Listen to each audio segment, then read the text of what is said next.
Bueno, y ahora seguimos con nuestro streaming del día de hoy y vamos a estar hablando con Camucha Escobar, que ella es escritora de novélica histórico-romántica.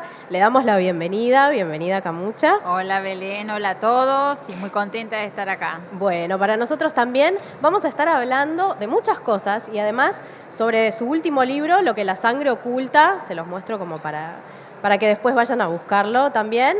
Que es novedad de hace muy poquitos meses, así que felicitaciones también por eso. Gracias, sí, salió en febrero y ya vamos por la segunda reimpresión. Es un montón. Sí. La verdad que, ya que vos me das este pie, te voy a preguntar por la novela histórico-romántica. ¿Qué es lo que pasa o por qué crees que se lee tanto la novela histórico-romántica en el siglo XXI? Porque yo creo que es una forma que tenés de aprender cosas que antes, o sea, por medio de la historia por ahí son muy pesadas de leer, no te interesan. En cambio, si hay una ficción de por medio, se hace más llevadera. Y aparte que hay temas que no te los encontrás tan fácilmente. Por ejemplo, en Lo que la sangre oculta, igual que La loba, yo tengo como un eje central que es la historia de Enriqueta Martí. Enriqueta Martí existió en Barcelona en el 1912, fue una asesina serial, por así decirlo, que la llamaban la vampiresa del Poniente. Entonces, toda la historia de Enriqueta Martí, o sea, yo la cuento y la ficciono también en las dos novelas. Y esa historia, si no, queda en el aire.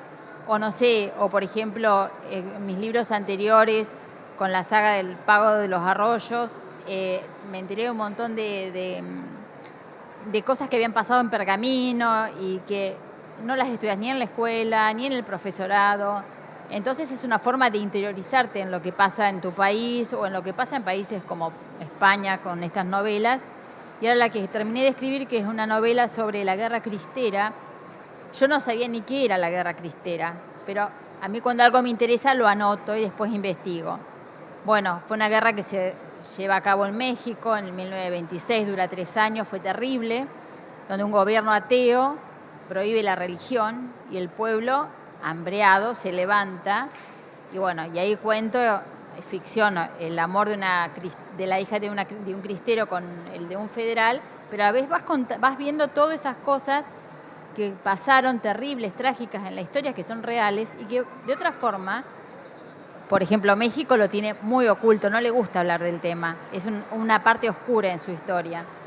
Entonces así vas aprendiendo. Ahora, mencionabas a esta mujer, a Enriqueta Martí. ¿Cómo es que llegás a la historia de ella y por qué crees que es importante reponerla? Mira, yo no me acuerdo dónde fue que escuché el nombre de ella y yo anoto siempre, tengo una libretita y anoto. Cuando empecé a investigar, porque yo estaba muy cómoda escribiendo de la saga digamos, del Pago de los Arroyos, y dije, voy a hacer algo distinto, a ver si me animo. Y esto pasaba en Barcelona en 1912, empiezo a leer de ella, que era una mujer, me empiezo a comprar bibliografía, y digo, bueno, la parte de ella la voy a hacer real y voy a ficcionar la historia de las hermanas Rojas. Ella era una mujer conocida como la vampiresa del Poniente. ¿Por qué? Porque se dedicaba a secuestrar criaturas chicas que eran hijos generalmente de prostitutas, que nadie las denunciaba en el 1900, 1890 y pico, la policía ni las buscaba, y los ponía a mendigar. Y además también tenía un prostíbulo para chicos de 5 a 14 años. Y obviamente, ¿quién iba a los prostíbulos estos de la calle Minerva? La gente pudiente, los funcionarios, la aristocracia, o sea, los jueces, la policía, o sea, gente de posibles, como llamaban. En una de estas fiestas que tenían una de estas bacanales, muere una criatura. Entonces ella, con los untos, como le llamaba, que lo que vendría a ser el plasma, hace un tónico para los tuberculosos, que le alargaba, por así decirlo, que es como el plasma que se usa ahora para que la gente se pone en la cara, para revitalizarse. Bueno, eso se usaba con una fórmula del medievo. Ella hace un tónico y empieza un negocio muy próspero. Bueno, entonces la vida de Enriqueta Martí va a incidir directamente en las hermanas Rojas. En las 3 primeras hermanas, con La loba, que yo cuento la historia de ellas, donde ficciona un personaje que es una una persona que Enriqueta Martí no mata, porque las criaturas después las termina matando, que se logra escapar, y esa persona va a incidir, no voy a hacer spoiler para que la quiera leer, pero va a incidir en las 3 hermanas que viajan a la Argentina. Y después, todo el tema de los untos y del tónico para tuberculosos va a incidir en la vida de Amaya, que es la que queda en España. En lo que la sangre oculta, yo voy a contar, está dividida en 3 partes. La primera parte es una precuela y voy a explicar por qué muere la mamá de las chicas rojas, porque ellas se tienen que ir a la Argentina, las hermanas, porque la madre muere y el padre está viviendo en la Argentina. Muere víctima de un hechizo, entonces yo ahí explico por qué muere, los motivos. Y yo me remito al 1895, en la guerra de España con Cuba, y ahí cuento ya cuando la más joven, la íntima amiga de la madre, que es la madrina de Amaya, Gabriela, y del hermano Imanol, que es el enamorado de Gabriela. Entonces ahí cuento todo, por qué ocurre.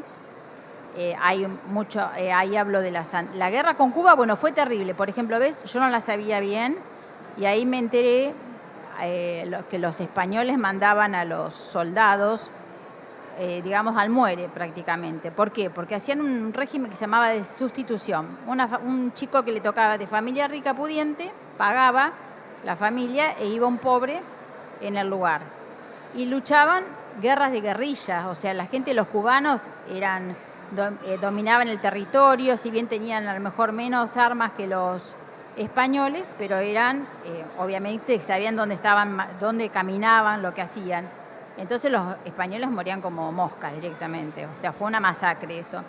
Yo eso, por ejemplo, lo desconocía, y eso lo cuento en la primera parte. Después la segunda y la tercera... Bueno, a ver, preguntame. No, seguí, no hay problema, dale. La segunda y la tercera parte ya hablo de la historia de Amaya, porque vos siempre sabés que a Amaya le va a pasar algo terrible, no sabés qué es lo que le va a pasar, pero una venganza fuerte. Ahí yo estoy contando en la época de la Primera Guerra Mundial, 1915. España no participa, pero ¿qué pasa? Es neutral. Pero en San Sebastián, donde se lleva a cabo la novela, era lo que se llama un nido de espías. Había alemanes, italianos, ingleses, franceses, donde eran todos amigos en el gran casino, pero después los pobres soldados morían en las trincheras. Y acá es la época de Mata Hari, que no la pude poner porque es en el 1916, pero tuve que investigar mucho de espías, y ahí también cuento bastante. Ahora mencionaste 2 guerras, como la de España con Cuba, y también la Primera Guerra Mundial. ¿Estas novelas tienen algo que ver con una suerte de reivindicación digamos, de la memoria, de ciertas luchas en este territorio? Y mirá, o sea, vos ves, yo quise mostrar otra cosa con la novela. Por ejemplo, más que nada, quise mostrar el tema del perdón, porque hay una gran venganza. Por ese lado fue el tema. Hay una gran venganza, entonces yo no sabía, si a vos te hacen algo terrible en tu vida, si vos sos capaz de perdonar. Esa era mi siguiente pregunta. Bueno, y si perdonás, sos capaz también de olvidar. Porque a veces decís, yo te perdono, pero no me olvido, siempre te queda en la cabeza. Si tenés la generosidad para poder después olvidar. Y eso me costó, era en la página 270, y yo no sabía todavía con quién se quedaba Maya, con qué candidato, porque tuve que pregunté a gente joven, gente más grande, de todos estratos sociales, lo que sea, y la gente joven, me sorprendió, era de dar segundas oportunidades. Finalmente hice lo que mi mamá, le pregunté a mi mamá, me dijo una frase y digo, tiene razón lo que me está diciendo, entonces ya... ¿Qué frase? No la voy a decir porque estoy haciendo ahora spoiler. Quiero saberla. Después te la digo. Pero entonces yo digo, tiene razón lo que me está diciendo, es coherente. Entonces seguí lo que yo también pensaba. Y la primera parte de la novela, también otro tema que a mí me parece que se da para pensar mucho. Por ejemplo, si vos tenés un hijo que se está por morir, que es tuberculoso, y vos sabés que hay un tónico que le va a alargar la vida, ¿vos qué haces?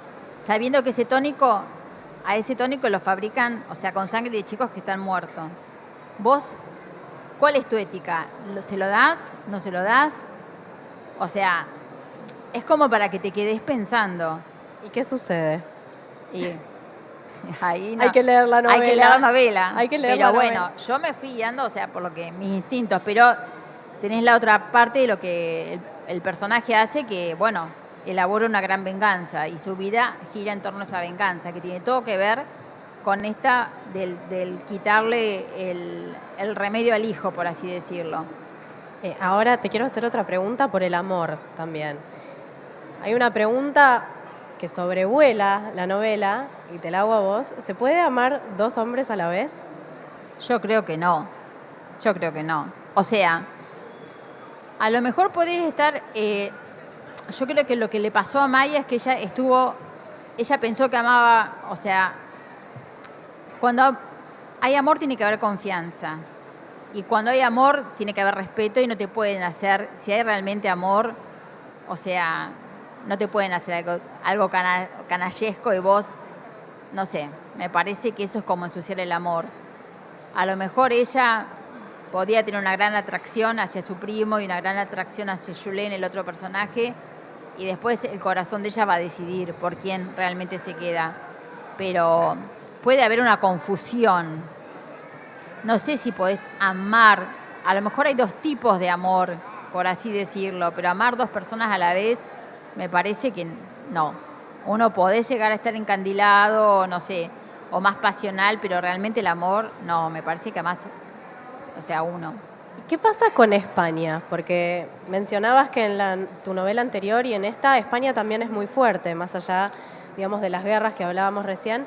¿Qué pasa con España? ¿Cuál es esa relación, ese lazo tan íntimo que tenés con España? No, a mí, yo, o sea, usé España como podría haber usado otro país porque ubiqué el lugar de Enriqueta Martí, que era Barcelona. Ella operaba en Barcelona. Después también me movía a Salta, en Argentina, que nunca había estado, pero necesitaba una zona con una mina, que haya zona de minas y todo, y me encantó. Después, ¿sabés que Salta, la sociedad salteña era muy cerrada? Y bueno, había una gran diferencia entre los ricos y los pobres, inclusive era terrible. Había en la plaza principal donde caminaba la gente pudiente y donde caminaba en el barrio los pobres, la gente que no tenía acceso. La verdad que muy terrible. Había mucho caudillaje. Y España, por ejemplo, acá tenés, yo te presento en San Sebastián, que es considerada la perla de España, porque se vio beneficiada por la guerra San Sebastián, porque ellos empezaban a abastecer a los países, pero yo acá cuento una parte de la historia que es un grupo que se arma en España, en San Sebastián, de gente que va a ayudar a los soldados que van a desertar, ya sea alemanes o franceses. Como ellos están en la frontera, entonces los van a ayudar gente, o sea, el San Salvador, que era rico, como Julen, que era gente de pescadores, familia de pescadores, van a ayudar a la gente a poder pasar a Portugal o quedar en España. O sea, ayudarlos porque sí, no sin una razón política ni nada, o sea, por caridad, por así decirlo. Ahora, contás historias muy fuertes. ¿Hubo alguna escena o alguna de estas historias que hayas escrito que te haya atravesado y que vos hayas tenido que parar de escribir, que te haya afectado demasiado, que hayas tenido que parar, algo que te haya atravesado la carne?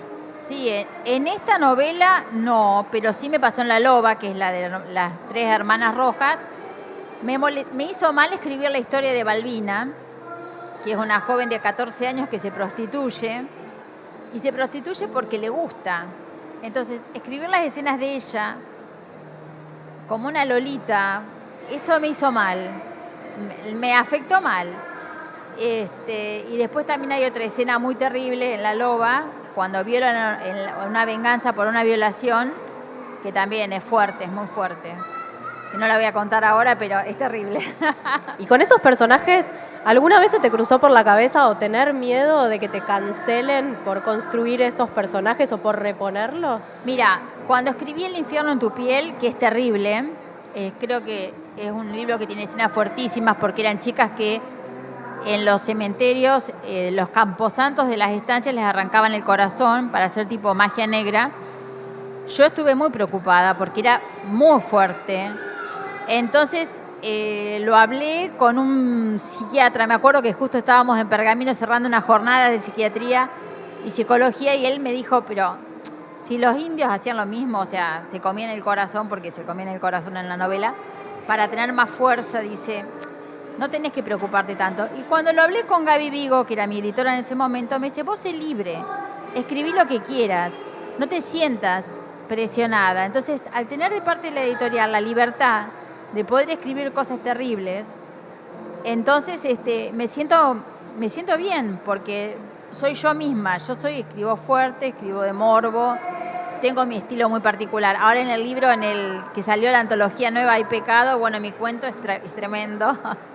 ¿Hay sexo? ¿Eh? ¿Por eso es tremendo? ¿Hay sexo? No. ¿Y por qué es tremendo? Ay, no te lo voy a decir. Sí, spoileá. Es una ambición, pero una ambición muy enfermiza, terrible. Y es fuerte el cuento, muy fuerte. Bueno, otro de los elementos también fuertes, se trata de los hechizos, de los maleficios. Ah, eso me encanta. ¿Por qué? ¿Por qué decidís, digamos, acudir a esa herramienta? Siempre yo vengo del cuento corto, que no es fácil escribir un cuento corto porque vos en 3 carillas tenés que contar una historia y te tiene que la historia dejar con un final que te quite el aliento. Entonces, vos trabajás cada escena y necesitas ingredientes para dar ese toque para esos finales.